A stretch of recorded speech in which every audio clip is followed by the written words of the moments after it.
बिस्मिल्लाहिर्रहमानिर्रहीम। Dear student, अस्सलाम वालेकुम। ये है आपका कोर्स डिफरेंशियल इक्वेशंस और मैं हूं आपका इंस्ट्रक्टर डॉक्टर मंशूर अहमद। हस्बे मामूल हम पिछले लेक्चर की समरी देखेंगे कि हमने पिछले लेक्चर में क्या कुछ किया। तो जो पिछला लेक्चर था इसमें हमने सबसे पहले टोटल डिफरेंशियल की डेफिनेशन देखी कि किसी function F of x Y का टोटल डिफरेंशियल किस तरह से डिफाइन किया जाता है, और ये असल में डेफिनेशन ज़रूरत थी एग्जैक्ट डिफरेंशियल इक्वेशन की डेफिनेशन के लिए। तो फिर हमने एग्जैक्ट डिफरेंशियल इक्वेशन देखा कि वो किस फॉर्म की होती है, और उस पर हमने कंडीशन एक थ्योरम की सूरत में पढ़ी कि अगर हमारे पास partial M by partial Y is equal to partial N by partial X हो तो हम कहते हैं जी डिफरेंशियल इक्वेशन जो है वो एग्जैक्ट है। फिर हमने एग्जैक्ट डिफरेंशियल इक्वेशन को सॉल्व करने का तरीका सीखा। उसके बाद चंद एग्जांपल्स के जरिए उस तरीके को हमने इम्प्लीमेंट किया और प्रैक्टिस की प्रॉब्लम्स के किस तरह से हम एग्जैक्ट डिफरेंशियल इक्वेशन को सॉल्व करते हैं। इसके बाद हमने ये देखा कि ऐसी इक्वेशंस जिसमें डिफरेंशियल इक्वेशन की कंडीशन सेटिस्फाई ना हो वो एग्जैक्ट नहीं होती, ताहम उनको एग्जैक्ट बनाया जा सकता है। कैसे बनाया जा सकता है? तो किसी फंक्शन, कोई एक फंक्शन हो, अगर उसको मल्टीप्लाई करें अगर हम किससे, उस डिफरेंशियल इक्वेशन से, तो वो एग्जैक्ट बन जाए। तो ऐसे फंक्शन को हमने कहा जी वो इंटीग्रेटिंग फैक्टर है। तो फिर हमने इंटीग्रेटिंग फैक्टर फाइंड करने के कुछ दो फार्मूले भी पढ़े। क्या फार्मूले थे कि जी हमें अगर M Y minus N X over N जो है वो प्योरली फंक्शन ऑफ एक्स आए, तो हमने कहा जी कि ये जो है इंटीग्रेटिंग फैक्टर इसका क्या बन जाएगा, E raise to power integral and function of x into D F X. इसी तरह हमने दूसरा फार्मूला पढ़ा कि अगर वो फंक्शन ऑफ वाई हो प्योरली, तो वो अगर हम E raise to power integral that function into D Y, ये इंटीग्रेटिंग फैक्टर बी बन सकता है उस डिफरेंशियल इक्वेशन के लिए। जब किसी डिफरेंशियल इक्वेशन को हम जो एग्जैक्ट नहीं है उसको इंटीग्रेटिंग फैक्टर से मल्टीप्लाई करते हैं और फिर वो एग्जैक्ट इक्वेशन बन जाती है। तो हमने ये भी सीखा कि कैसे इंटीग्रेटिंग फैक्टर फाइंड करते हैं और फिर उनको मल्टीप्लाई करके हमने बाकायदा इक्वेशंस को सॉल्व करना सीखा। तो ये ब्रीफली चंद बातें थी जो हमने पिछले लेक्चर में की। तो अब देखते हैं कि आज के लेक्चर में हम क्या करने जा रहे हैं। डियर स्टूडेंट्स, अब तक हम फर्स्ट ऑर्डर डिफरेंशियल इक्वेशन की बात कर रहे हैं। आज भी ये फर्स्ट ऑर्डर डिफरेंशियल इक्वेशन के हवाले से बात कर रहे हैं। ये समझिए तो आज आखिरी लेक्चर है जिसमें हम डिफरेंट टाइप्स पढ़ रहे हैं फर्स्ट ऑर्डर डिफरेंशियल इक्वेशंस की। हमने पीछे पढ़ा जी कि सेपरेबल कौन सी इक्वेशन होती है, फिर हमने होमोजीनियस इक्वेशन पर देखी वो क्या होती है, फिर हमने उनको सॉल्व करना सीखा, फिर हमने एग्जैक्ट डिफरेंशियल इक्वेशन देखी। ये भी सारी फर्स्ट ऑर्डर डिफरेंशियल इक्वेशन। और आज हम बहुत अहम टाइप की एक इक्वेशन पढ़ने जा रहे हैं। इसे कहते हैं लीनियर इक्वेशन। यूं तो हम जितनी भी इक्वेशंस यहां पढ़ेंगे वो सारी लीनियर ही होंगी, ताहम ये एक टिपिकल लीनियर इक्वेशन है, जिसको एक टिपिकल फॉर्म है जिसको हम लीनियर इक्वेशन कहते हैं। एक लीनियर की आपने वो डेफिनेशन भी पढ़ी ना कि उसमें कुछ कंडीशंस हैं दो, वो अगर कोई इक्वेशन सेटिस्फाई कर रही हो तो वो लीनियर होती है। यकीनन आपको वो याद होगी। तो आज एक और टाइप, एक फिक्स टाइप है, उस इक्वेशन को भी हम लीनियर कहते हैं। बहुत अहम इक्वेशन है, मुख्तलिफ जगहों पे फिजिकल फिनोमेना में अपीयर होती है। तो इसको कैसे, ये कैसी होती है, इसकी फॉर्म कैसी होती है और इसको सॉल्व कैसे करते हैं, आज का मेन टॉपिक है। और इसके बाद हम फिर एक और टाइप की इक्वेशन पढ़ेंगे। वो आज की यानी फर्स्ट ऑर्डर डिफरेंशियल इक्वेशंस में जो टाइप्स ऑफ डिफरेंशियल इक्वेशन, वो हम आखिरी टाइप पढ़ने जा रहे हैं। उसे हम कहते हैं बर्नौलीज इक्वेशन। तो हम देखेंगे उसकी फॉर्म क्या है, फिर उसको सॉल्व करने का क्या तरीका है।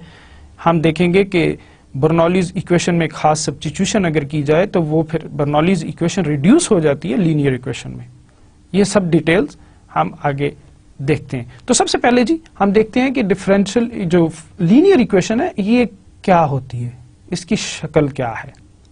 याद रखिएगा नॉर्मली डिफरेंशियल इक्वेशंस की खास कोई भी नाम दिया जाता है या किसी टाइप की जो डिफरेंशियल उनकी खास फॉर्म्स हैं। आपने देखा जब हमने जो सेपरेबल इक्वेशन थी उसको देखा तो उसकी खास फॉर्म थी कि जी अगर हम उस फंक्शन एफ एक्स वाई को दो हिस्सों में सेपरेट कर सकें तो वो सेपरेबल है। फिर हमने होमोजीनियस इक्वेशन उसकी भी एक खास फॉर्म थी। तो इसी तरह हमने देखा जब हमने एग्जैक्ट डिफरेंशियल इक्वेशन को देखा तो वो भी एक खास फॉर्म में थी और अंडर वो एक खास कंडीशन जब सेटिस्फाई कर लेती तो फिर हम कहते हैं जी कि वो क्या है, एग्जैक्ट डिफरेंशियल इक्वेशन है। तो लिहाजा ऐसे ही आज हम देख रहे हैं कि ये लीनियर डिफरेंशियल इक्वेशन जो है ये क्या होती है। तो differential equation of the form, क्या फॉर्म है जी इसकी फॉर्म है हमारे पास dy by dx plus py is equal to q of x. The equation of this form is called linear differential equation. Here px and qx are continuous functions. Actually जो ये differential equation होती है ना इसकी form ये होती है, जो जनरल फॉर्म है ना a1x dy by dx plus a2x y, this is equal to some function of x, कोई भी हो सकता है। तो उसको मैं चलिए ये कह लेता हूं this is r of x suppose. तो एक्चुअली करते ये हैं कि ये जो dy by dx है ना इसका कोफिशिएंट यानी a1 क्या है, कोफिशिएंट dy by dx का a1x, इसको डिवाइड कर दीजिए तो हमें असल में ना फिर ये चीज इधर डिवाइड हो जाएगी, ये a1x के नीचे आ जाएगा। तो ये फॉर्म हमें हासिल होगी। ये एक्चुअली कहलाती है स्टैंडर्ड फॉर्म। तो नॉर्मली जो लीनियर डिफरेंशियल इक्वेशन है ये जो है उसकी स्टैंडर्ड फॉर्म है और इसीलिए मैंने ये डायरेक्ट ये लिख दी बजाय इसको लिखने के ना। तो differential equation of the form dy by dx plus p of x y is equal to q of x is called as linear differential equation. अब हम इसके मेथड पे बात करते हैं जी। सबसे पहले एक जनरल बात कर रहे हैं कि the general solution of the first order linear differential equation is given by this equation. क्या है जी, y is equal to integral of mu of X Q of x into D of x plus C over mu of X. Here this mu of X is called integrating factor and is given by, जैसे हमने अभी exact differential equation में देखा कि integrating factor वहां भी ऐसे ही लिखते हैं। कैसे फाइंड करते हैं, ये जो कोफिशिएंट होगा ना इंटीग्रेटिंग फैक्टर के लिए y का जो कोफिशिएंट होता है which is p of x, तो p ऑफ x का इंटीग्रल लेंगे और इसे e की पावर बना देंगे। तो इस तरह हम यू इंटीग्रेटिंग फैक्टर फाइंड करेंगे। तो this is the general solution. Actually क्या होगा, basically integrating factor into q of x जो राइट साइड है उसको इंटीग्रेट कीजिए, साथ कांस्टेंट ऐड और लेफ्ट साइड पे फिर इंटीग्रेटिंग फैक्टर होता है असल में वो डिवाइड होके ये जनरल सॉल्यूशन बनता है इसका। तो हम थोड़ी देखते हैं कि इसके मेथड क्या है, यह तरीका क्या है, स्टेप्स किन से हमें गो थ्रू होना पड़ता है to solve a linear differential equation. मैं फिर रिपीट कर रहा हूं, हम इस वक्त देखने जा रहे हैं कि लीनियर डिफरेंशियल इक्वेशन को सॉल्व करने के क्या स्टेप्स हैं हमें या किन स्टेप्स से गो थ्रू होना पड़ता है। ओके सबसे पहले हम आइडेंटिफाई करते हैं जी कि क्या ये लीनियर डिफरेंशियल इक्वेशन है कि नहीं। नॉर्मली याद रखिएगा आपको जब इक्वेशन दी जाएगी तो समटाइम्स तो वो स्टैंडर्ड फॉर्म में होगी। ये जो हमने फॉर्म पीछे पढ़ी ना, ये सामने भी आपके लिखी हुई है इस वक्त, ये वाली form, this is actually called as the standard form of the linear differential equation. तो ये है dy by dx plus p of x into y is equal to q of x। अच्छा, अगर तो पहले से ये इस फॉर्म में है तो फाइन, अगर नहीं है तो हमें इसको इस फॉर्म में पहले कन्वर्ट कर लेते हैं।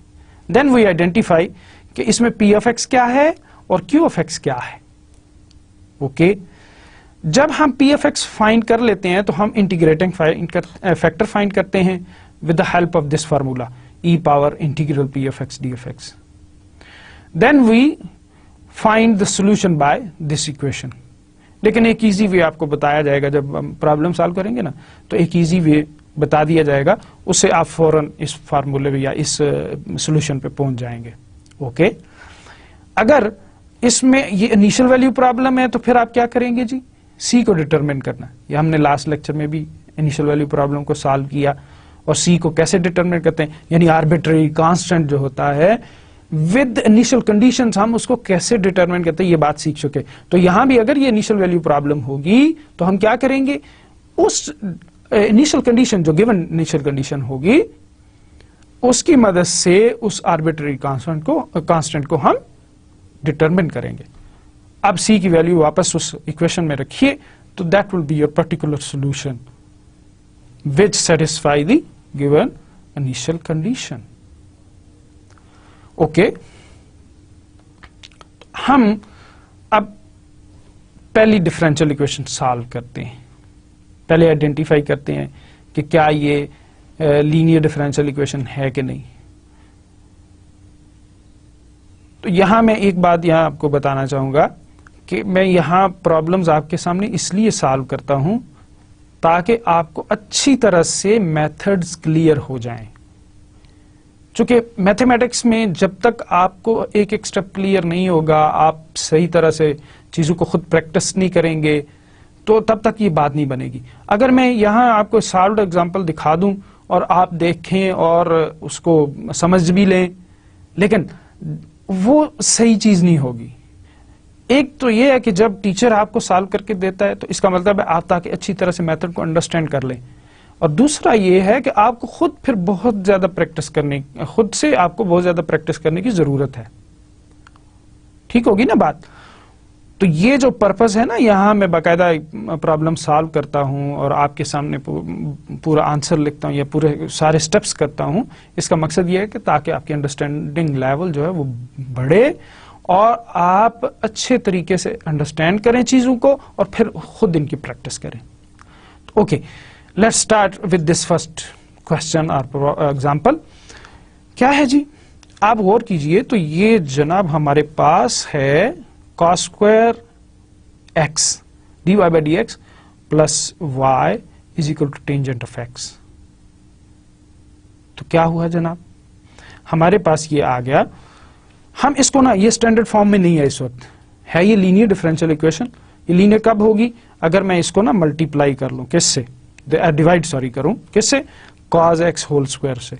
तो मैं इसको देखें आपके लिए लिखता हूं, ये लिखा जाएगा जी, डिवाइड कर लेते हैं हम, कैसे जी, dy by dx plus 1 over cos square x into y is equal to tangent of x over cos square of x। ठीक हो गया जी।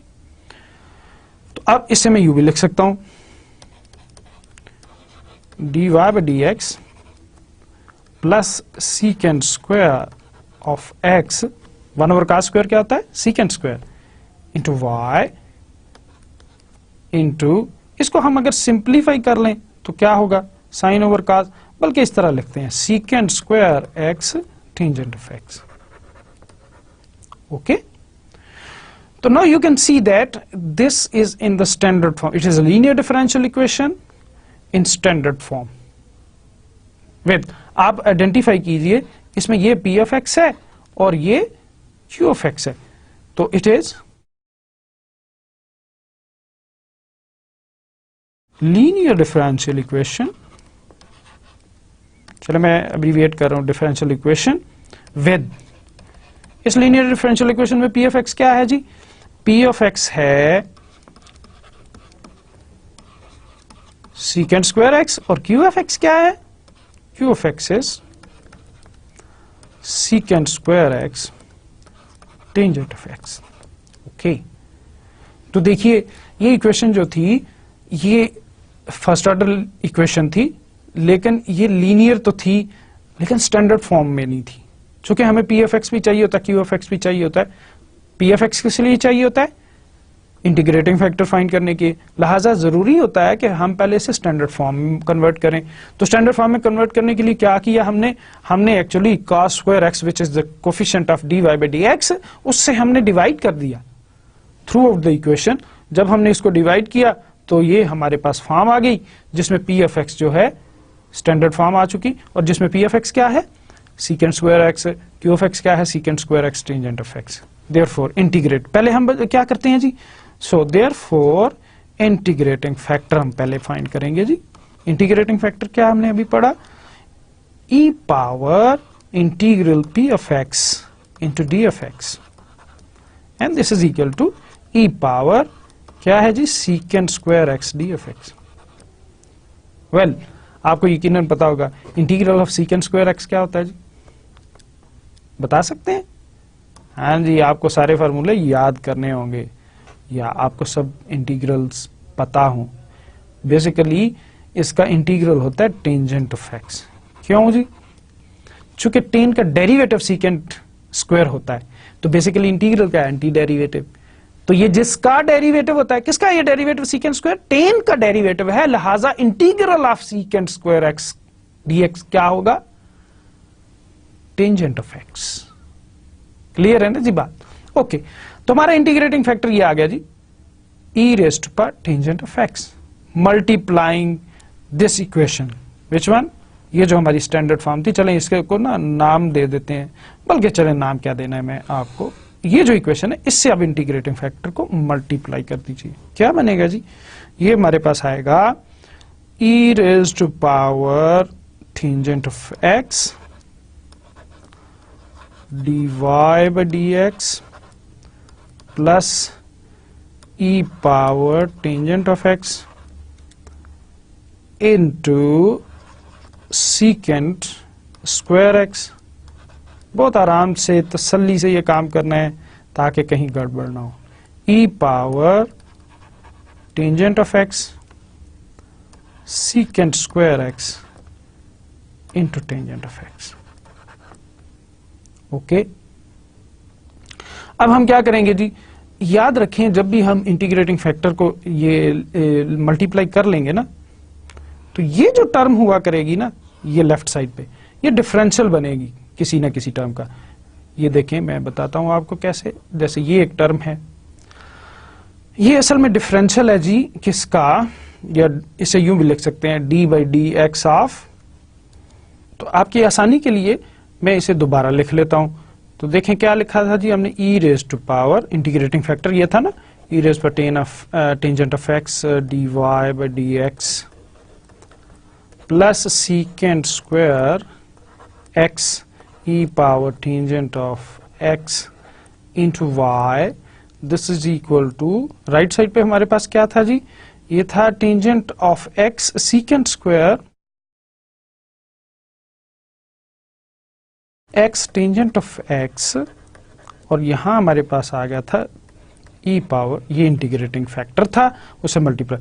तो ये थ्रू आउट दी जो है इक्वेशन हमने इंटीग्रेटिंग फैक्टर से मल्टीप्लाई कर लिया। अब याद रखें जब भी आप लीनियर डिफरेंशियल इक्वेशन सॉल्व कर रहे होंगे ना, तो ये जो लेफ्ट साइड है ना, हमेशा ये असल में दो फंक्शंस के प्रोडक्ट रूल के तहत दो फंक्शंस का डेरिवेटिव हुआ करेगा। आप देखते हैं कि कैसे। देखिए मैं इसको ना यूं लिख सकता हूं, फिर मैं वेरीफाई भी करूंगा, D by D x of E power tangent of x into Y. ये यानी ये जो सारी टर्म है ये वाली, इस सारे को हम यूं लिख सकते हैं। और याद रखना ये लीनियर डिफरेंशियल इक्वेशन सॉल्व करते हुए हमेशा यही होगा इस तरह।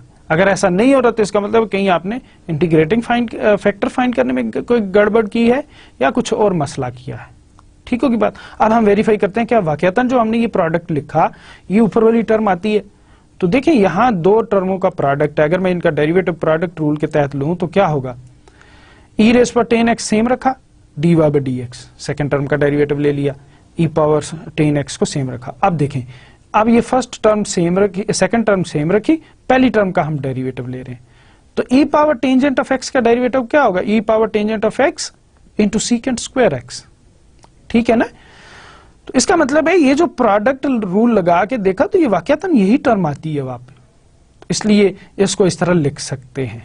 राइट साइड को देखते हैं तो राइट साइड पे हमारे पास सीकेंट स्क्वायर एक्स है और टेंजेंट ऑफ एक्स है और ये है ई रेज़ पर टेंजेंट ऑफ एक्स। ये जब लेफ्ट साइड को इस तरह लिख लेंगे तो आपने क्या करना है नेक्स्ट स्टेप में कि इसको इंटीग्रेट कर देना है। तो इंटीग्रेटिंग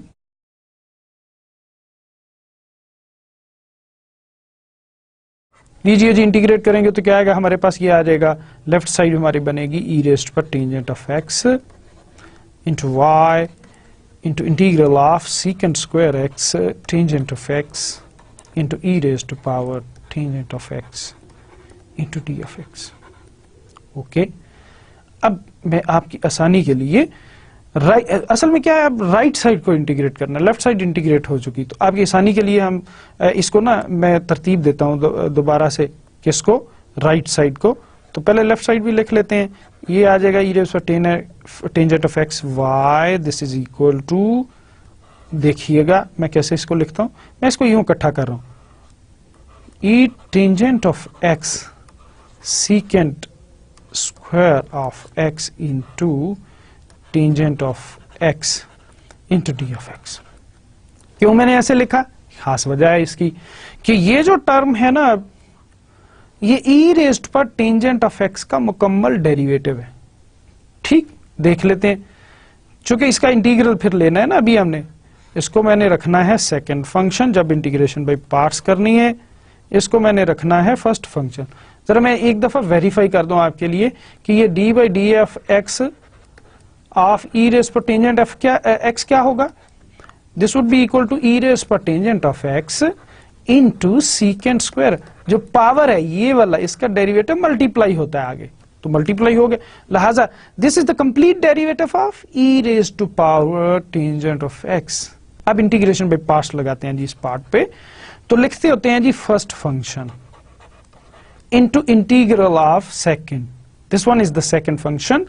तो इसका इंटीग्रल क्या होगा, अभी मैंने बताया ये किसका डेरिवेटिव है, e raise to power tangent of x का डेरिवेटिव है, लिहाजा इसका इंटीग्रल क्या होगा, e raise to power tangent of x minus integral of second function फिर वही है ना, तो e raise to power tangent of x, this is the integral of this, into derivative of first function. What is the first function? First function is tangent of x.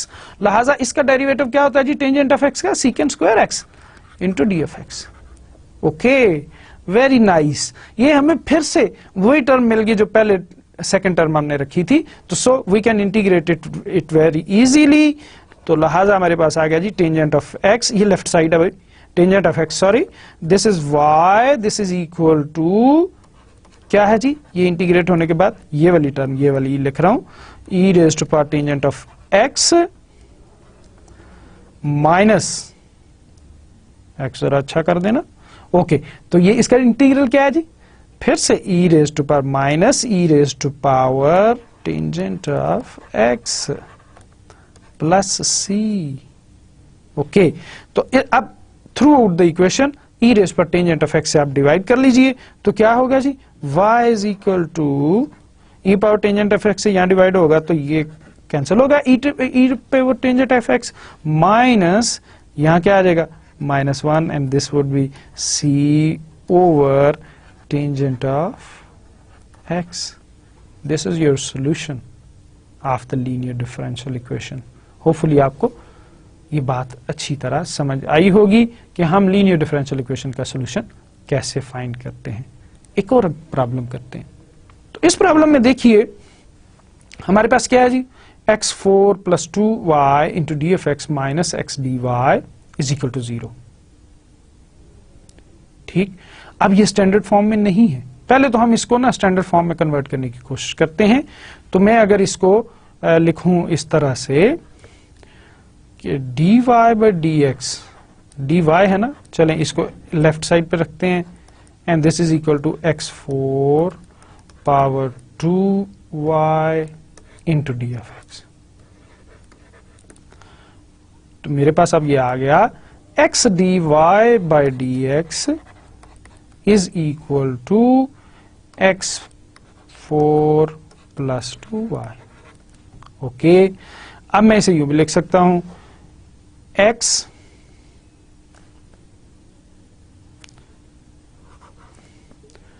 Into D Y by D x. इसमें ना आप ये वाली term left पे ले आइएगा, 2y और x4 इसी तरफ रहे, क्योंकि हमें पता है ना dy बाई डी एक्स के बाद इसके बाद ये टर्म होती है y वाली टर्म, तो अब x से डिवाइड कर दें, dy by D x minus 2 over x into Y. Throughout में x से डिवाइड कर रहा हूं इक्वेशन को, तो this would be x cube. तो now you can see that this equation has been converted to the standard form of linear differential equation.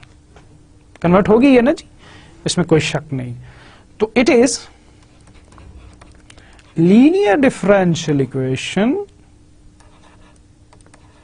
with, इसमें बच्चों क्या है जी, p of x क्या है इसमें, ये आइडेंटिफाई करना है आपको। p of x is 2 over x, rather minus 2 over x. And what is q of x? q of x is equal to x cube. So, जब ये आइडेंटिफाई हो जाता है तो सबसे पहले काम क्या करते हैं हम जी, हम ये करते हैं कि इंटीग्रेटिंग फैक्टर फाइंड करते हैं। तो what is the integrating factor? So integrating factor is equal to e power integral minus 2 by x into D F x, which is actually minus 2 by x क्या है, पी एफ एक्स। तो यही होता है ना फार्मूला। ओके, इसमें हम क्या करते हैं जी, अब इसका इंटीग्रल लेते हैं। तो इंटीग्रेटिंग फैक्टर क्या बन जाएगा, इंटीग्रेटिंग फैक्टर मेरे पास आ जाएगा जी integral E power minus 2 log of X. सही है ना, 1 ओवर एक्स है ना, एक्चुअली माइनस 2 को मैंने बाहर रख लिया, 1 ओवर एक्स का इंटीग्रल लॉग ऑफ एक्स होता है। ओके, इसको फिर हम यूं भी लिख सकते हैं, ई पावर लॉग ऑफ एक्स पर माइनस 2। लॉग की प्रॉपर्टी होती है कि जो टर्म शुरू में वो पावर में जाके मल्टीप्लाई हो जाती है। तो लॉग और ई आपस में कैंसल आउट हो गए, तो ये आ गया एक्स पर minus 2। So this is 1 over x square, you can write it like this. So integrating factor हमारा क्या आ गया जी, integrating factor is equal to 1 over x square. अब आप इस इंटीग्रेटिंग फैक्टर से इस इक्वेशन जो स्टैंडर्ड फॉर्म में इक्वेशन थी इससे मल्टीप्लाई करेंगे। तो जब मल्टीप्लाई करेंगे तो क्या होगा जी, देखते हैं। ये हो जाएगा 1 over x square d Y by D x plus rather minus 2 by x into 1 over x square into y. और इस राइट साइड पे क्या था जी हमारे पास, that was perhaps y cube. देख लेते हैं, y cube sorry x cube, हाँ एक्स क्यूब। तो एक्स क्यूब को अब आप डिवाइड कर देंगे एक्स स्क्वायर से। ओके, दिस इंप्लाइज, ये हमारे पास बन गया जी 1 over x square d Y by D x minus 2 by x cube y, and this is equal to x only. Okay, मैंने जैसे आपको थोड़ी देर पहले बताया था पहली एग्जांपल करते हुए कि जो लेफ्ट साइड होगी ये हमेशा किस में कन्वर्ट होगी, डिफरेंशियल की फॉर्म या प्रोडक्ट रूल वाले डेरिवेटिव की फॉर्म में। तो ये मैं देखिए लिख सकता हूं d by D x of, इसका आसान तरीका पता क्या है, ये जो d Y by D x वाली टर्म है ना, इसके साथ जो भी टर्म लिखी हो ना वो एक टर्म है और वाई आपकी दूसरी टर्म है। सिंपल, फिर मैं बता रहा हूं। देखिए d Y by D x के साथ जो टर्म लिखी हो ना, जैसे यहां 1 बाई एक्स स्क्वायर है, आप लिखेंगे पहले 1 बाई एक्स स्क्वायर और यहां d Y by D x में से d Y by D x को छोड़ दीजिए और सिर्फ वाई लिख लीजिए। बस आपकी ये डिफरेंशियल टर्म खुद ब खुद बन जाएगी। ये टिप उम्मीद है आपको समझ आया होगा। Okay, this is equal to x. Okay, अब इंटीग्रेट कर दीजिए। तो इंटीग्रेशन के बाद हमें क्या मिलता है देखते हैं। इंटीग्रेटिंग, ये आसान प्रॉब्लम था, पहला थोड़ा सा टफ प्रॉब्लम था। तो इसमें क्या हुआ जी, इसका इंटीग्रल लेंगे ना तो लेफ्ट साइड तो आ जाएगी 1 over x square into y, this is equal to x square over 2 plus c. सही है जी। अब एक्स स्क्वायर से थ्रू आउट मल्टीप्लाई कर दे, क्योंकि मैं इसको एक्सप्लिसिटली एक्सप्रेस कर सकता हूं आसानी से, लिहाजा मैं इसको मल्टीप्लाई कर रहा हूं। तो मुझे मिलेगा जी y is equal to x power 4 power 2 plus c x square, यानी हमने क्या किया, मल्टीप्लाई बाई एक्स स्क्वायर किया।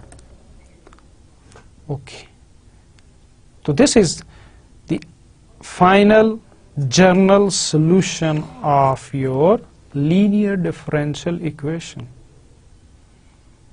क्लियर है जी? ओके, नेक्स्ट देखते हैं, एक और प्रॉब्लम करते हैं। Now this time I have chosen an initial वाली प्रॉब्लम, कि हम वो सी भी डिटरमिन करना साथ साथ सीखते रहें। वेल, आप देखिए, तो ये तो पहले स्टैंडर्ड फॉर्म में, मैं जरा आपकी आसानी के लिए इसको यूं लिख रहा हूं, y डैश को मैं यूं लिख सकता हूं dy बाई डी एक्स। ये नोटेशन के लिए ये y डैश भी इंट्रोड्यूस किया ताकि आपको ये जो है ना क्लियर रहे बात, कि इसमें कोई इशू नहीं है सच। Tangent of x y is equal to cos square x. Okay, it is already in standard form, so it is linear differential equation with, इसमें p of x क्या है जी? Yes, this is your p of x, tangent of x, and q of x क्या है हमारे पास? cos square x। ठीक हो गया जी? Okay, तो मैं अब इंटीग्रेटिंग फैक्टर फाइंड करने की कोशिश करता हूं। क्या है जी? तो इंटीग्रेटिंग फैक्टर हमारे पास होता है e power integral p of x d of x। Okay, and this would be equal to e power integral tangent of x d of x। तो ओके, इसको कैसे इंटीग्रेट करेंगे इंटीग्रल टेन एफ एक्स को? तो बहुत आसान इसका integral होता है। इंटीग्रल क्या है जी? इसे साइन बाई कॉस फॉर्म में आप कन्वर्ट कर लीजिए, तो क्या लिखा गया? यूं लिखा गया जनाब। ओके, इसको फिर लिख सकते हैं हम, कॉस का डेरिवेटिव क्या होता है जी? कॉस का डेरिवेटिव क्या होता है? Yes, minus sine. तो नीचे डिनोमिनेटर में फंक्शन है, ऊपर उसका डेरिवेटिव है। तो फिर क्या करते होते हैं जी? हम ये करते हैं जनाब, पहले तो इसका ना डेरिवेटिव बनाते हैं मुकम्मल, माइनस बाहर लिख लिया और यूं लिख लिया into D of x. Okay, फिर हम क्या लिख सकते हैं इसको अब लिख सकते हैं जी, integrating factor is equal to cos है नीचे डिनोमिनेटर में, ऊपर उसका डेरिवेटिव है, तो इसका इंटीग्रल क्या हुआ? Yes, log of denominator function. Okay, तो क्या हुआ जी? e power minus log of cos of X. Is it clear? मैं फिर से रिपीट कर देता हूं। देखिए, ये असल में ना फार्मूला लगा है, चलें फार्मूला भी लिख लेते हैं जरा आसानी के लिए। फार्मूला ये है हमारा जी, कि अगर हमारे पास कोई फंक्शन हो एफ ऑफ एक्स, ऊपर उसका डेरिवेटिव है और डी ऑफ एक्स है, तो इसका इंटीग्रल हुआ करता है लॉग ऑफ डिनोमिनेटर फंक्शन। सही है? उम्मीद है आपको ये फार्मूला पता होगा। ओके, तो अब मैं इसको यूं भी लिख सकता हूं। फिर याद रखें, जब भी नेगेटिव साइन लॉग के बाहर हो ना, तो उसको स्टेट पे उठा के उसकी पावर बना दीजिए, जो भी जिस फंक्शन का वो लॉग है। तो log of cos of x minus, इसे यूं लिखें -1 पावर, तो so I can write log of e power log of 1 over cos of x। अब e और ये दोनों आपस में कैंसल आउट हो गए, इंटीग्रेटिंग फैक्टर आपके पास आ गया जनाब secant of x। 1 over cos बचा ना, तो 1 ओवर cos क्या होता है? Secant x। तो हमारा integrating factor secant of x आ गया जी। अब आप इस इक्वेशन को, इसे मैं 1 कह लेता हूं चलो आसानी के लिए, इससे मल्टीप्लाई कर दीजिए थ्रू आउट। ठीक है ना? तो मल्टीप्लाई करते हैं तो क्या आता है जी हमारे पास? हाँ जी, लेफ्ट साइड बनेगी जी secant of x d Y by D x plus secant of x tangent of x into y. This is equal to, right side क्या थी जी? देख लेते हैं जरा। राइट साइड थी हमारी कॉस स्क्वायर एक्स, तो ये बना हमारे पास राइट साइड पे cos square x into secant of x. Okay, तो मैंने अभी आपको बताया पिछले प्रॉब्लम में कि इसको हम जब वो डेरिवेटिव फॉर्म में लिखेंगे d by D x differential, rather we can say also d by D x of, क्या था यहाँ सीकेंट है ना जी, बिल्कुल ठीक। तो ये हम सीकेंट एक्स लिख लिया पहले, और मैंने साथ कहा था कि बस डी बाई डी एक्स को हटा दीजिए वाई, ये आपका जनाब वो डिफरेंशियल प्रोडक्ट, यानी वो किन दो प्रोडक्ट फंक्शन का यही से पहली टर्म से डिसाइड हो जाता होता है। ठीक है, तो हम अब इसको राइट साइड को क्या लिख सकते हैं, cos square x, this is 1 over cos of X, secant यही होता है ना, तो 1 ओवर cos एक्स किया। तो अब लेफ्ट साइड जो है, चलिए यहां से तो ये कैंसिल हो गया, तो ये क्या रह गया, cos ऑफ एक्स, इंटीग्रेट कर लीजिए। तो हमारे पास क्या बना, this is secant of x Y, this is equal to integral cos of x dx, and this will give you, cos का इंटीग्रल क्या होता है जी, yes, sin of x plus c, so this is y is equal to sin of x over secant of x plus C over secant of x. अब हमारे पास condition क्या है जी, condition है हमारी, इसको दोबारा देख लेते हैं, y zero is equal to 2, तो अप्लाइंग, क्यों अप्लाई करते हैं, ताकि हम क्या डिटरमिन कर रहे हैं, आर्बिट्रेरी कांस्टेंट। आर्बिट्रेरी कांस्टेंट इस प्रॉब्लम में क्या c है, तो हमें c की वैल्यू डिटरमिन करने के लिए क्या करना पड़ेगा, इनिशियल कंडीशन अप्लाई करनी पड़ेगी। तो देखते हैं जी क्या होगा। इनिशियल कंडीशन हमारी थी जी y zero is equal to 2। इसका क्या मतलब होता है, मैंने पहले भी बताया कि जब x की वैल्यू 0 है तब y की वैल्यू क्या है, यस 2 है।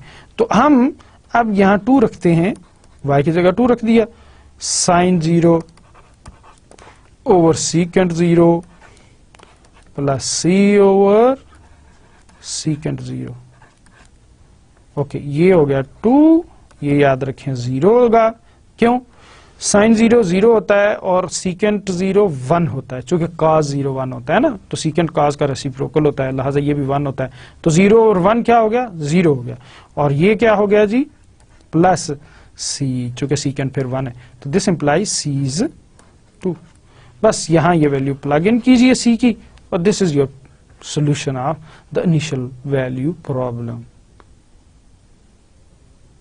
ठीक है जी, तो हमने 3 प्रॉब्लम सॉल्व किए और इसकी मदद देखा कि लीनियर डिफरेंशियल इक्वेशन को कैसे सॉल्व करते हैं।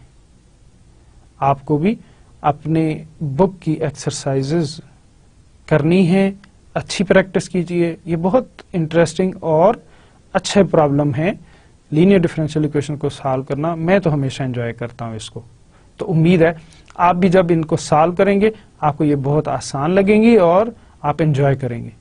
तो इसका तरीका ये होगा कि आप बुक निकालिए, उसकी कुछ एग्जाम्पल जरूर सॉल्व कीजिए पहले, फिर जो प्रॉब्लम मैंने की है वो सॉल्व कीजिए, और जब आप ये 4 5 6 प्रॉब्लम सॉल्व करेंगे फिर आप बिल्कुल स्मूथ हो जाएंगे, और फिर एक्सरसाइज से कुछ सिलेक्टेड प्रॉब्लम सॉल्व कर लें। जब इतने प्रॉब्लम सॉल्व करेंगे तो आपको बिल्कुल क्लियर कट हर चीज पता चल जाएगी कि हम कैसे लीनियर डिफरेंशियल इक्वेशन को सॉल्व करते हैं। उम्मीद है आप इसकी प्रैक्टिस करेंगे। जनाब नेक्स्ट हमारा टॉपिक है जी, ये तो एक और डिफरेंशियल इक्वेशन है, तो चलें इसमें एक खास बात है जो मैं अभी आपको बताता हूं क्या है जी। ओके, इसको चूज करने का भी एक पर्पस था। देखें, इसको मैं ना यूं लिख सकता हूं, 1 plus y square d F x and plus इसको लिख लेते हैं x d of y, rather we should write it like this, this is equal to, ठीक है, यहां माइनस कर लीजिए, यानी इस टर्म को ना हम दूसरी साइड पे ले चलते हैं, ये वाली जो टर्म है इसको दूसरी साइड पे ले चलते हैं, तो ये क्या बना, minus x minus tangent inverse y into D y. Okay, अब मैं इसे यूं लिख रहा हूं, d x by d y, ठीक है जी, दिस इज इक्वल टू, चलिए अभी इसको भी इधर रहने दीजिए, हम अगले स्टेप में ये काम करेंगे। अब देखें इसमें ना d Y by D x को तो इधर मल्टीप्लाई कर दिया, बाकी क्या बचा मेरे पास, minus x plus tangent inverse y. ठीक हो गया जी, ओके। अब इस एक्स को इधर ले आइए,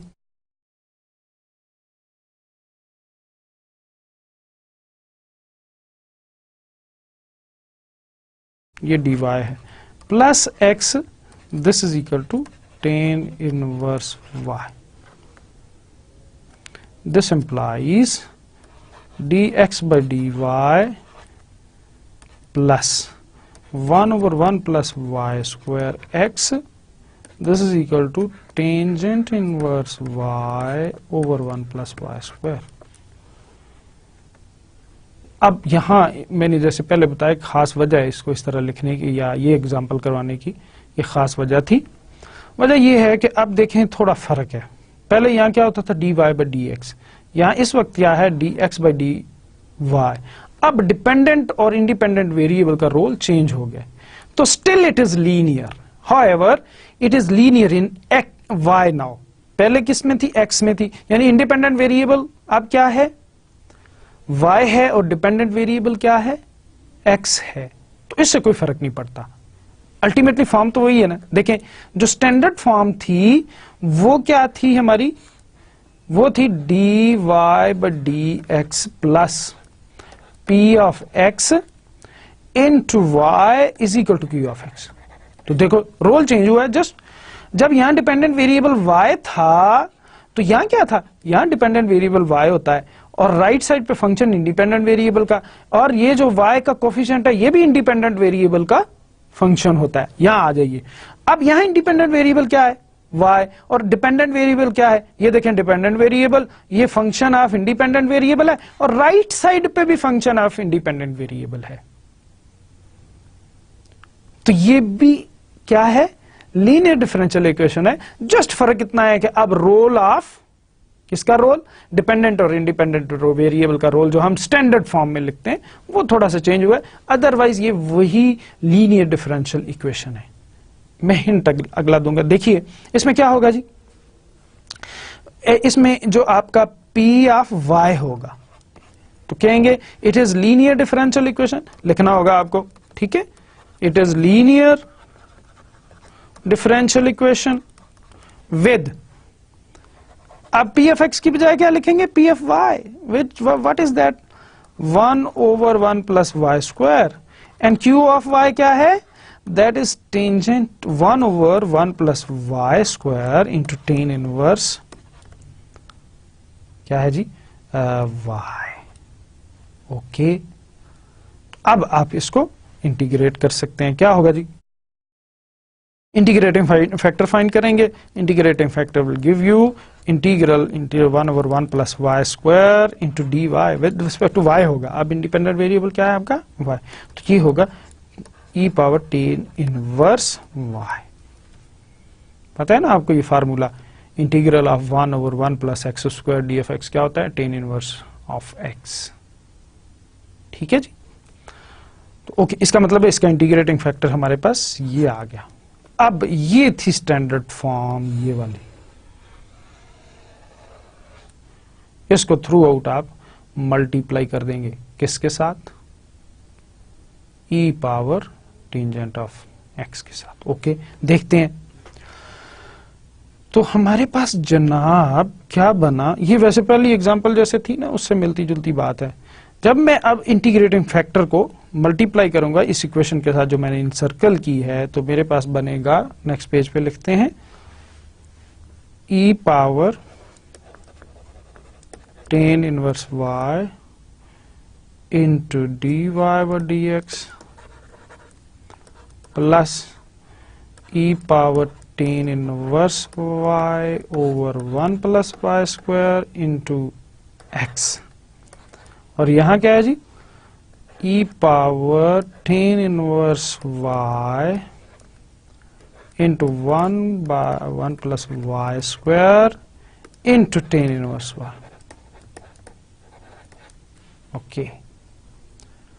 ओके जी, जैसे मैंने पहले बताया आपको कि लेफ्ट साइड उसी तरह d by D x of, यहाँ क्या कोफिशिएंट है इसका जी, d by d, e power tan inverse y into this is y, sorry यहाँ क्या होगा, वाई अब होगा क्योंकि रूटीन में लिख दिया ना इस तरह, ओके नो प्रॉब्लम। तो यहाँ राइट साइड पे क्या आ जाएगा जी, tan inverse y into 1/1 plus y square into tangent of tan inverse y. Okay integrating थी, इंटीग्रेट करेंगे तो क्या होगा, लेफ्ट साइड आ जाएगी हमारे पास e power tangent of E power tan inverse y into y, this is equal to integral, ये जो आज हमने पहली एग्जांपल की ना, गौर कीजिए तो वो उसी से मिलती जुलती बात है यहाँ भी, ठीक है।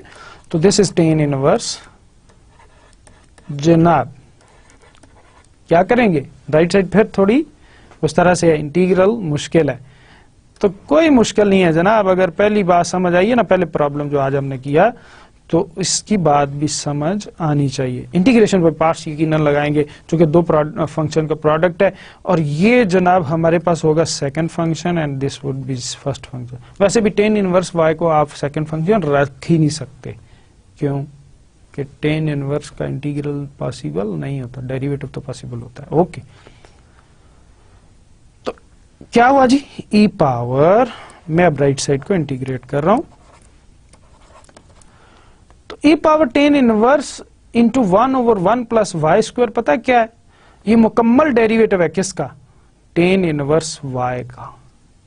देख लीजिए, मैं आपकी आसानी के लिए इसको यहां सॉल्व करता हूं।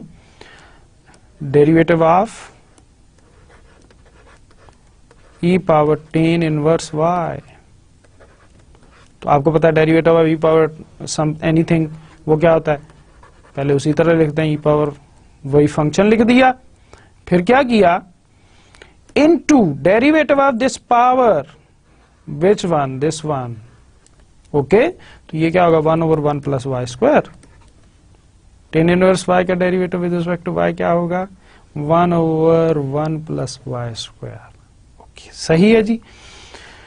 तो अब इसका मतलब ये हुआ कि इसका इंटीग्रल क्या होगा, this function which is the complete derivative of this function, so e power tangent of inverse y, ठीक। इसका इंटीग्रल क्या होगा, इसको तो ऐसे ही रखते हैं, first function into integral of second, rather I should write, वैसे पहले ये लिखना चाहिए था टेन इनवर्स वाई, चलें बहरहाल कोई फर्क नहीं पड़ता, पहले फर्स्ट फंक्शन इधर लिखना चाहिए था, बहरहाल e power tan inverse y into tan inverse y minus integral of second, integral of second क्या है जी, e power tan inverse y, ठीक, इनटू डेरिवेटिव ऑफ फर्स्ट, तो आपका फर्स्ट फंक्शन क्या है जी, टेन इनवर्स वाई, तो टेन इनवर्स वाई का डेरिवेटिव तो अभी हमने सीखा है 1/1 प्लस वाई स्क्वायर, ये देखें वो फिर वही मुकम्मल डेरिवेटिव बन गया डेरिवेटिव, लिहाजा इसका इंटीग्रल क्या होगा, e tan inverse y into y, this is equal to e tan inverse y tan inverse y minus ये किसका डेरिवेटिव है जी, ई पर टेन इनवर्स, लिहाजा इसका इंटीग्रल हुआ e power tan inverse y into t, sorry this is your answer. अब आप सिर्फ एक स्टेप और कर सकते हैं कि tan inverse e power tan inverse y से डिवाइड कर दीजिए थ्रू आउट द इक्वेशन। हाँ वो एक चीज रह गई जी, ये नहीं भूलना, प्लस सी होगा, कोई आर्बिट्रेरी कांस्टेंट, इसके बगैर सोल्यूशन मुकम्मल नहीं होगा, क्योंकि ये family of single parameter family of solutions है, ये जर्नल सॉल्यूशन है, जर्नल सॉल्यूशन इसके बगैर हो नहीं सकता, सी जब तक ऐड नहीं करेंगे। तो मैं जरा फिर से ये बात रिपीट करना चाह रहा हूं कि ये जो हमने बच्चों लिखा dy by D x E power tan inverse y, यानी ये जो ये टर्म आई ना ई पावर टेन इनवर्स 1, ये तो उम्मीद है आपको समझ आ चुकी। तो ये जो कि मुकम्मल डेरिवेटिव है किसका, ई पावर टेन इनवर्स y का, लिहाजा जब इसका इंटीग्रल लेंगे तो वो ये होगा E power tan inverse y, ठीक है जी। तो ओके जनाब, मैंने ये पर्टिकुलरली एग्जांपल इसलिए की कि आपको ये बताया जा सके कि अगर ये रोल चेंज हो जाए x और y का तो भी ये डिफरेंशियल इक्वेशन बनती है, लीनियर डिफरेंशियल इक्वेशन बनती है, तो आप उसको as linear differential equation treat करेंगे और इसमें ये हमने गड़बड़ नहीं कर दी थोड़ी सी? ओह, ये देखें, हाँ ये x होना चाहिए था, क्योंकि अब रोल हमने चेंज अब किया, तो this should be x and this should be y, तो यहाँ x होगा। ये थोड़ी सी करेक्शन आपको करनी होगी। हाँ जी, बिल्कुल ठीक, मेरा ख्याल है कोई इश्यू नहीं है, आपको ये बात क्लियर है कि यहाँ x होगा, तो solution will be x is equal to, क्योंकि अब इंडिपेंडेंट वेरिएबल हमारा y था नॉट x। तो ये देखें, मैंने ये रोल थोड़ा सा हमने, चूंकि वो रूटीन में लिखते हैं ना dy बाई डी एक्स, तो उस वजह से ये इस तरह का इशू हो गया। तो यहाँ dy बाई डी यानी x अब डिपेंडेंट वेरिएबल था, लिहाजा आपका सोल्यूशन जो होगा इस फॉर्म में होगा। मैं जरा यहाँ दोबारा लिख दूं, आपका general solution that will be in this form, x is equal to f of y। Normally क्या लिखते हैं, y is equal to f of x, तो अब यहाँ क्या होगा, x is equal to f of y। Okay जनाब, तो काफी सारे प्रॉब्लम हो गए, उम्मीद है आपने इनको एंजॉय किया होगा और आपको ये अच्छी तरह से समझ आए होंगे। नेक्स्ट है जी बर्नौलीज इक्वेशन। ये भी लीनियर डिफरेंशियल इक्वेशन ही की शक्ल होती है, सवाए एक बात के फर्क के। इसमें राइट साइड पे y की कोई पावर होती है नॉन लीनियर पावर, लिहाजा ये नॉन लीनियर इक्वेशन होती है। बर्नौलीज इक्वेशन क्या होती है, नॉन लीनियर। ये बहुत सी फिजिकल सिचुएशंस में अपीयर हो सकती है या कहीं अपीयर होती है, ताहम तो sometimes it is possible to convert the non linear equation into a linear equation by change of the dependent variable. Okay, तो equation of this form is called, क्या कहलाता है जी, बर्नौलीज। बर्नौलीज एक्चुअली एक mathematician है। Bernoulli कौन है, एक mathematician है, उसके नाम से इक्वेशन है। Okay, when n is where n is any real number, n क्या है, कोई रियल नंबर। अगर n यहाँ 0 कर दे तो ये टर्म गायब हो जाएगी ना, y power 0 will be cancel out, यानी 1 होगा, तो वो 1 qx रह जाएगा खाली। जब qx रह जाएगा तो इसका मतलब ये हुआ कि ये तो फिर लीनियर है। तो इसका मतलब बर्नौलीज इक्वेशन में जब n की पावर, n की जगह 0 रखें तो दैट बिकम्स क्या, लीनियर डिफरेंशियल इक्वेशन। ओके, इसमें एक और चीज हम करते होते हैं जी कि सबसे पहले, अब इसके ना वो सॉल्व कैसे करते हैं, ठीक है, हम ये करते हैं जी कि ये जो टर्म हुआ करेगी ना आपकी, ये जो टर्म है आपकी y power n, through out इसे डिवाइड कर दीजिए। डिवाइड कर दिया, ये इधर डिवाइड करेंगे तो यहाँ क्या बन जाएगी, पावर। असल में तो यहाँ आएगा ना 1 over y power n into D Y by D x, है ना। तो इसको जब ऊपर ले जाएंगे तो यहाँ क्या हो जाएगा, y पावर -1n, और इसी तरह p ऑफ x। इसके साथ चूंकि यहाँ ये 1 पहले से पावर मौजूद है तो 1 माइनस n हो जाएगा, पावर ऊपर चली जाएगी ना, तो लिहाजा डिफरेंशियल इक्वेशन की ये फॉर्म होगी।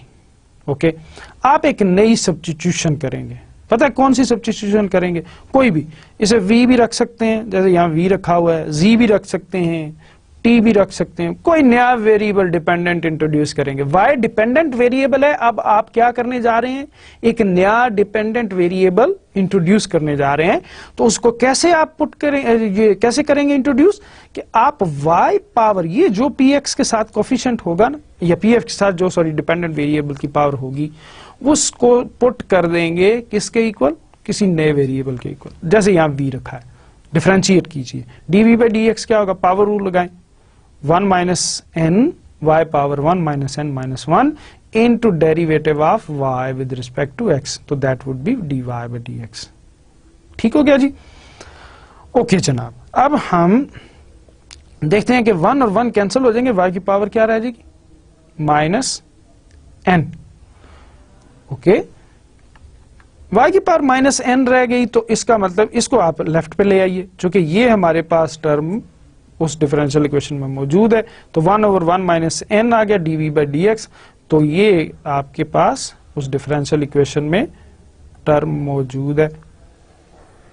इसका मतलब है उसमें हमने y पावर n, ये देखें ये है ना y पावर ये वाला, इसकी जगह हम अब क्या पुट कर रहे हैं जी, इसकी जगह हम पुट कर रहे हैं 1 over 1 minus n into d by D x plus p of x into v हमने पुट किया था y power minus 1 minus n के equal n q of x.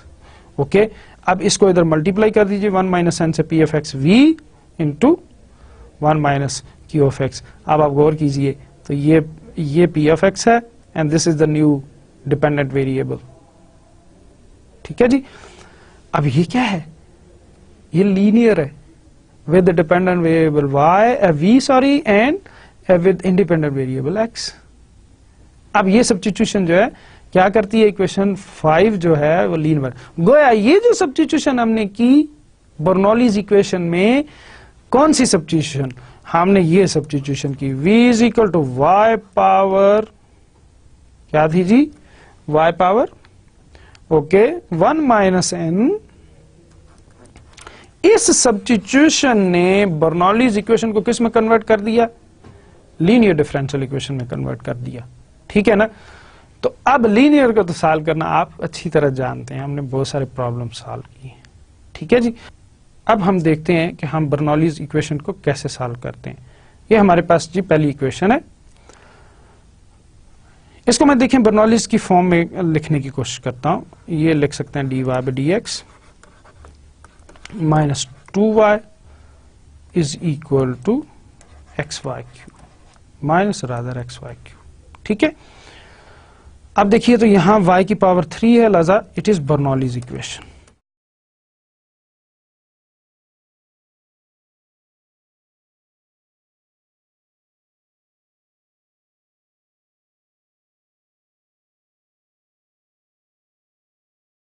ठीक, अब क्या करें जी, बर्नौलीज इक्वेशन ने तो बताया था कि ये जो राइट साइड पे जो टर्म है इसको आप डिवाइड कर दें, पहले divide by y cube.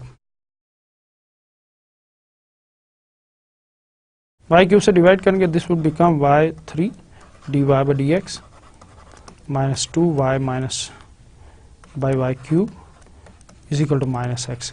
This will give you y minus 3 dy by dx minus 2y minus 2 this is equal to minus x। Okay, तो क्या पुट करेंगे जी, मैंने अभी आपको बताया था कि ये जो ये टर्म आएगी ना, ये वाली, इसको पुट कर लें। तो मैं कोई वेरिएबल पुट कर, मैं z पुट कर रहा हूं जी। ठीक है, कोई b variable put z is equal to y minus 2। तो dz बाई डी एक्स क्या होगा, this would be equal to minus 2 y power minus 3 dy by D x. यानी इस पे पावर रूल लगता है, y पर माइनस 2 पावर रूल लगेगा, माइनस 2 को मल्टीप्लाई करेंगे और y की पावर माइनस करेंगे तो वो हो जाएगी माइनस 3 और आगे y का डेरिवेटिव मल्टीप्लाई हो जाएगा। ओके, इसका मतलब है मैं इसे यूं भी लिख सकता हूं minus 1/2 dz by D x, rather I should write plus. ठीक है ना, क्योंकि वहां माइनस ऑलरेडी है ना, तो वो इसको फिर पॉजिटिव बना देगा। ठीक, माइनस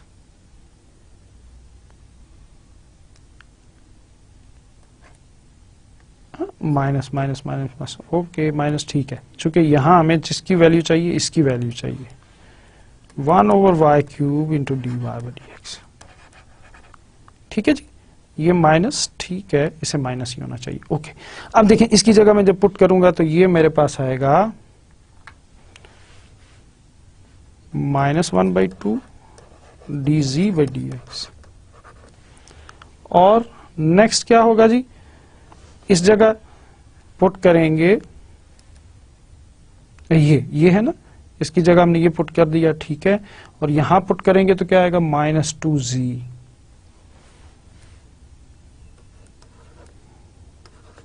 और राइट साइड पे माइनस x है जी। ओके, अब इसे माइनस 2 से मल्टीप्लाई कर दीजिए थ्रू आउट, तो क्या बनेगा dz by D x plus 4z is equal to minus है ना 2x। ओके, ये देखें ये लीनियर है और अब डिपेंडेंट वेरिएबल क्या है, z है। तो p ऑफ x इसमें क्या है जी 4 है और q ऑफ x इसमें क्या है 2x। तो इंटीग्रेटिंग फैक्टर क्या हुआ जी, e power integral p of x d of x। तो सो इंटीग्रल e पावर 4 है जी into D of x। So this is e power 4x। यही है ना इसका इंटीग्रल। ओके, अब हम क्या करते हैं जी कि इसको थ्रू आउट ये अब लीनियर है ना इक्वेशन, चलें ए कह लेते हैं इसको, multiply e power 4x with multiplying equation A with e power 4x, तो बनेगा हमारे पास e power 4x D z by D x plus 4 times e power 4x into z 2x e power 4x। ठीक हो गया। अब मैंने पहले भी बताया आपको कि ये बन जाएगा d by D x half e power 4x into z and this is equal to 2x e power 4x। Okay, हम जनाब अब इसको इंटीग्रेट करें तो लेफ्ट साइड पे e पावर 4x z आ जाएगा और यहाँ पे क्या आएगा integral 2x e power 4x into D F x. तो इसका इंटीग्रल कैसे लेंगे, इंटीग्रेशन पे पार्ट से। ठीक है, तो इसको रखेंगे आप फर्स्ट फंक्शन, इसको रखेंगे सेकंड फंक्शन। तो मैं यहाँ एक स्टेप में कर देता हूँ, बाकी आप इसे खुद मुकम्मल कर सकते हैं और कर लीजिएगा। ये जनाब देखें first function integral of second, तो 4x ओवर 4 इन सॉरी 4 होगा, नॉट x नहीं होगा इसमें, just 4 minus e power 4x over 4। ठीक है ना, इसे डिवाइड करते हैं डेरिवेटिव, अच्छा इनटू इंटीग्रल x का डेरिवेटिव क्या है, इनटू डेरिवेटिव फर्स्ट करना है ना, तो फर्स्ट x है हमारे पास, फर्स्ट अगर x है तो इसका डेरिवेटिव 1 होता है, लिहाजा ये आ गया जी। तो अगले स्टेप में क्या होगा 2x e power 4x over 4 minus यहाँ क्या है 1/4 फिर e पावर 4। अब चूंकि यहाँ e पावर 4x रह गया ना, इसको हमने इसका इंटीग्रल ले लिया तो ये 4 ओवर 4 आ जाएगा प्लस c, बस इसे अब।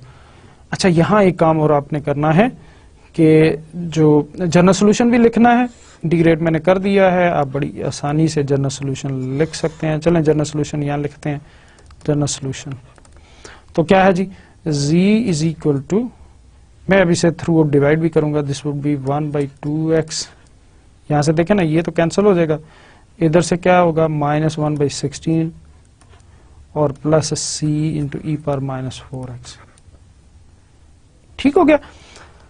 अब क्या करना है, z की वैल्यू भी वापस करनी है, तो आपने क्या z रखा था, z वाज y पावर -2, तो अब आप ये लिखेंगे y power -2, this is equal to 1/2x minus 1/16 plus c e power -4x। Answer है जी। तो इस तरह हमने बर्नौलीज इक्वेशन को भी सॉल्व करना सीखा। उम्मीद है आपको ये प्रॉब्लम समझ आए होंगे। तो आज के लेक्चर के लिए वैसे मेरे पास एक और एग्जांपल भी थी, ये मैं आपको दिखा देता हूँ, आप इसे खुद ट्राई कीजिएगा। तो आज के लेक्चर का वक्त चूँकि ख़त्म होने के करीब है, लिहाजा मैं ये भी एक एग्जांपल है, इसको आप खुद ट्राई कीजिएगा। उम्मीद है आपका इसमें आप y जो को जब डिवाइड कर लेंगे ना, ये असल में ये हमने लिखा जो y की कोई भी लीनियर वो एनी रियल नंबर हो सकता है, यानी फ्रैक्शन भी पावर में हो सकती है। तो चले मैं थोड़ी सी फॉर्म इसकी बना देता हूँ, आगे आपसे प्रोसीड खुद कीजिएगा। ठीक है, ये x/1/x² होगा ना, इंटू y डिवाइड कर लेते हैं ना, पहले y पावर 1/2 हो जाएगा और इधर y पावर 1/2 हो जाएगा और यहाँ आ जाएगा x। इसको अब आप ऊपर ले जाएंगे तो क्या बनेगा, y पावर 1/2 dy/dx।